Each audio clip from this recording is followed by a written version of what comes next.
Hey guys, what's going on? Tour Cruise here, checking in with...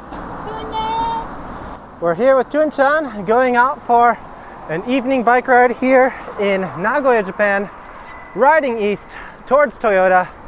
We've got the Toyota Automobile Museum here to our left. And today we're testing out one of our new cameras. This is the Insta360 One R 1-inch edition. So we normally film most of our cycling vlogs using the GoPro Hero action cameras, and Insta360 reached out to us to film a review using their One R camera for some cycling vlogs. So we're testing it out on today's ride to see how it performs.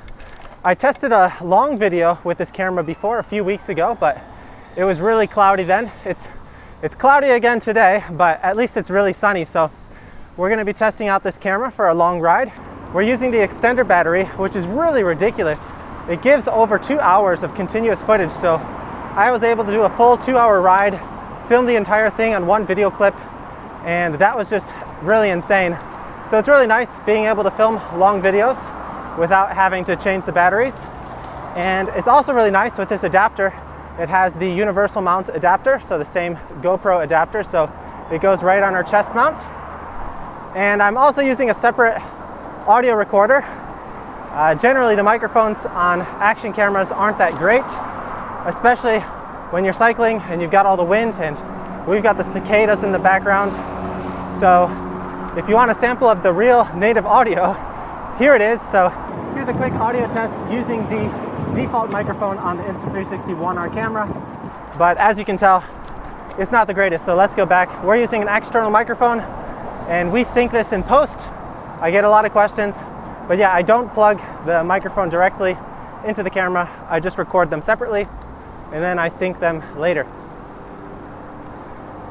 So anyway, on today's ride, we're just going to be riding along on one of our local loops, enjoying the nice summer weather here in Japan. We just exited the rainy season, which means humidity is up crazy. Lots of people out though, enjoying the sunny weather. So some other information about this camera. This camera is pretty cool because it's modular, so you can switch between different mounts. So you can switch between different mods. They have the standard like 4K mod, so it's basically like a standard GoPro at that point. They have the 360 mod, so it turns into a 360 camera. And they have the 1-inch mod, which is the one that we're using now. And this one has a 1-inch sensor, so I actually think in terms of image quality, like this is the best action camera by far. Like compared to even the GoPro Hero 9, the image quality on this camera is just really good. But I will say from my test so far, the stabilization on the GoPro camera is a little bit better. So if you're getting some pretty smooth footage, you're on some smooth roads like we are now, this camera should get some amazing details. Let us know what you think down below though. Which camera do you like better? Do you like the GoPro for our videos? Do you like the One R? So I'll leave some links down below. You can check out some of our other cycling vlogs. Let us know which one you like the most. So we're just leaving the city right now, getting into the countryside. We're going to do a nice loop. And yeah, there's lots of factories over here, so there's actually lots of migrant workers. My wife used to be a migrant worker here in Japan, so this used to be her old bike commuting route. Here we are, passing our local IKEA. And we've got the sun at our back, so everything should be really well lit for today's ride. It is really windy today though. It's also technically a national holiday today, I believe. I think it's Ocean Day, or maybe that was yesterday. It's also the Olympic opening ceremony date. So let us know if you're watching the Tokyo Olympics, what events you're watching. Masugu. We're gonna go straight here.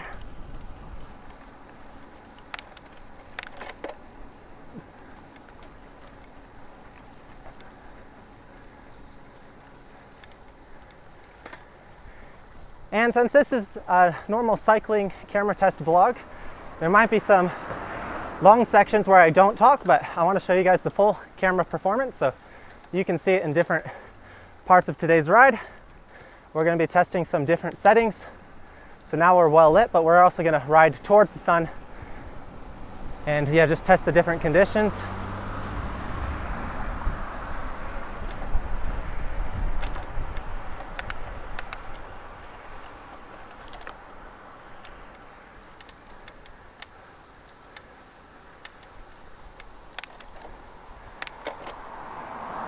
One interesting difference about this camera though, compared to the GoPro, is it does shoot kind of like RAW files. It's called Pro mode.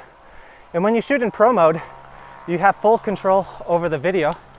So you can edit it however you like later. You can convert it from the narrow, small point of view profile to the wide profile, and it'll do all the stabilization in post. So we're gonna go left here.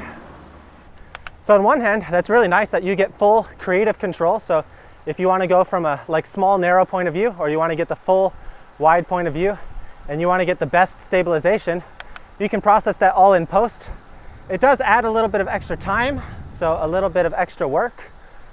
But they also have the standard video shooting mode, and that'll then process the stabilization in the camera itself, and it'll just output normal video files like the GoPro.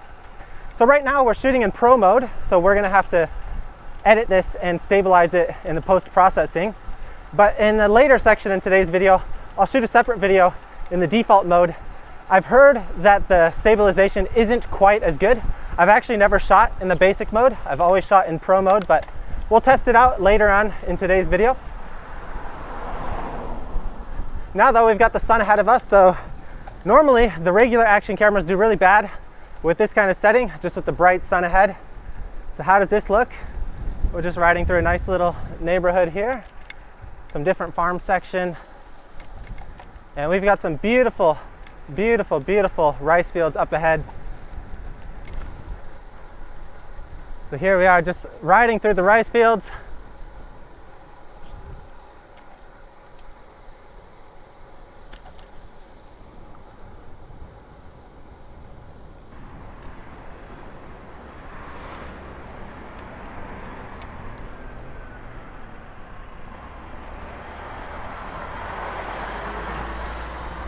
So we're gonna loop back here and get the nice view of the rice fields with the sun at our back. So you should see everything in its full bright green glory.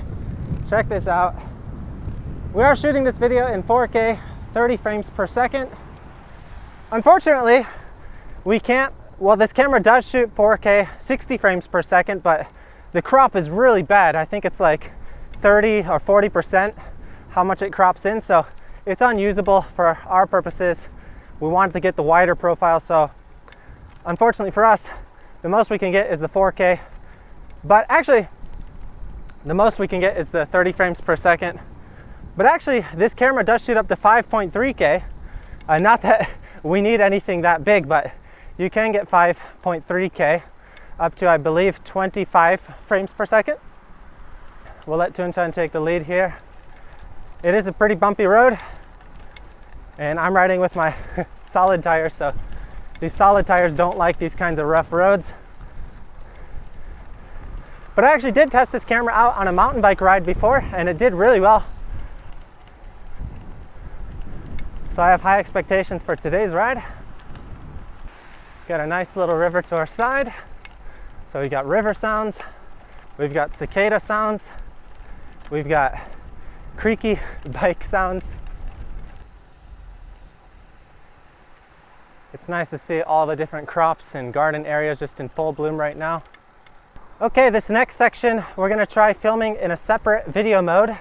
This is now filming in basic mode, so this should do all the stabilization in the camera. And I've heard the stabilization in here isn't as good as the Pro mode. All right, we're back on the Pro mode now, but we're going through the tunnel. Unfortunately, I think the stabilization isn't that great in low light settings, but actually in terms of performance, when the camera is really stable, it does a lot better compared to the GoPro in the low light settings. But I found in my previous tests that when we're in really like shady canopy sections like this, the stabilization on this camera isn't that great. It just gets really blurry. So I'm expecting that to happen again right now. Okay, so here we are back in the sunlight. We should get some good quality again now. So it's kind of like a mixed bag. This camera does do some things way better than the GoPro, but at the same time, the GoPro does some things that are better than this camera. So it depends on what you want, but in terms of image quality, Koko Hirari.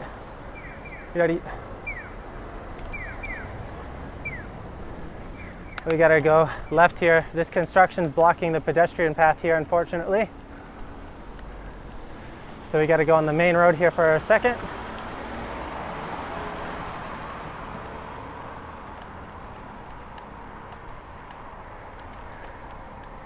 But yeah, as far as the good points of this camera over the GoPro is the modularity. So you can get 3 cameras in one, or really 2 cameras in one. You get the 1-inch mod and the 360 mod. Those are the 2 that I really like. You also get the really long battery. So if you get the boosted pack, like I said, this thing can shoot continuously over 2 hours, which is way more than I need. We're not filming many 2-hour long videos, but that's really convenient to be able to change the battery type, change the battery size. So if you want a bigger battery, you can do that. And of course, the other big advantage is just with the 1-inch sensor, the quality of the picture is really good. As for the disadvantages though, I would say it's not quite as durable as the GoPro camera. It does feel, it feels sturdy, but if I drop the GoPro, I have a feeling that it'll be fine. But if I drop this, I feel like I'd be a little bit more concerned, but thankfully, I haven't actually dropped either, so I'm not actually sure. But with this, you can replace maybe the one part that you break. You don't have to replace the full unit, which is nice. The other disadvantage being the stabilization isn't the best compared to like the GoPro. When we're in the trees, especially when we're mountain biking, those kinds of rough settings, the stabilization is obviously not as good as the GoPros. But when we're on a sunny path like this, we got clear skies, I feel like the stabilization is decent.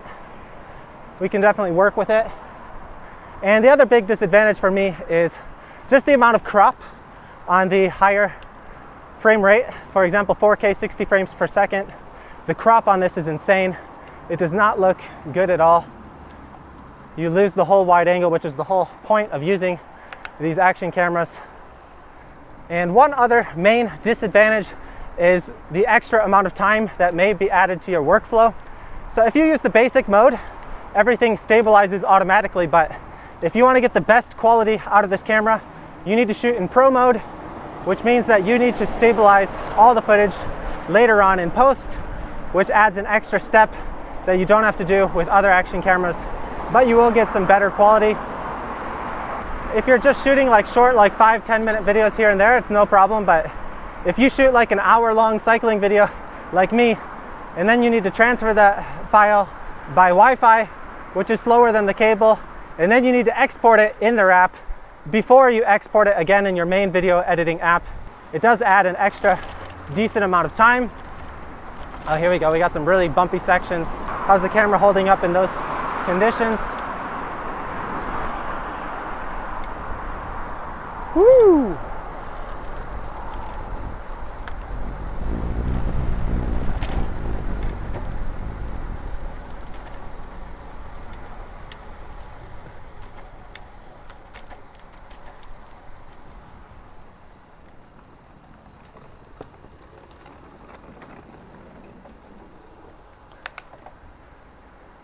So now we're entering a little town called Yakusa in the edge of Toyota. This is one of our local loops that we do. There's lots of cars out today though because of the national holiday, so people are off of work.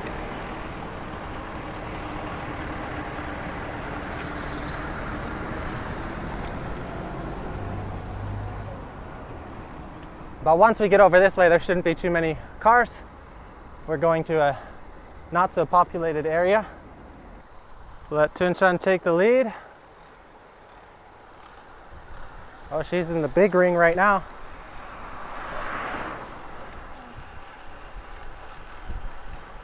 All right, and last we're gonna try some handheld shots. So I switched the camera. You can see I've got my chest mount here. That's how I normally mounted this camera, but it's just in my hand right now. I don't have any selfie stick or anything. This is arm's reach. And the nice thing about this is I get full control, but you gotta be really careful when you do handheld with the cameras. You don't wanna do that in an area with lots of cars. But the nice thing with this though is you get free control of all the angles, so you can get some nice different shots of wherever you wanna look. We're gonna make our way over here to this nice look away point. So this is one of the memorial parks for Morikoto Park. Actually, this used to be a ropeway station, and they've got a really cool little ramp section over there. We'll show you guys. We get a nice view of the city.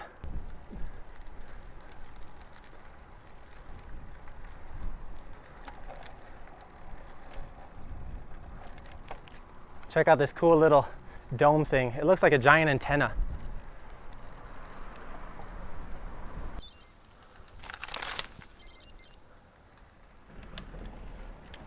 All right, thankfully we made it before they closed today.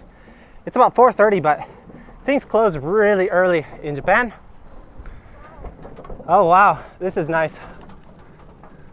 We get a nice view.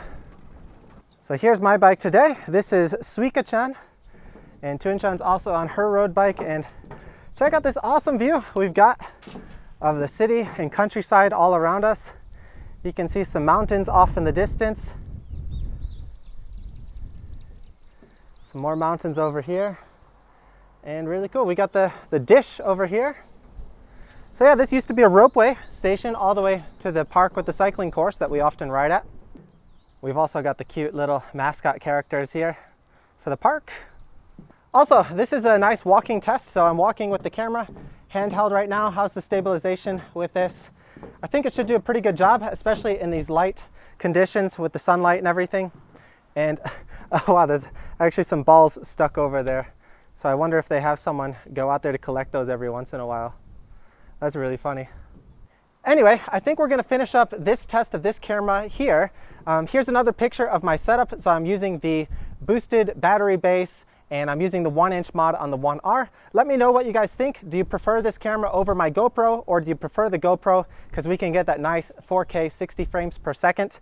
We're actually gonna be testing out another camera for the rest of today's ride. So if you wanna see our next video, make sure you subscribe so you can see our next one.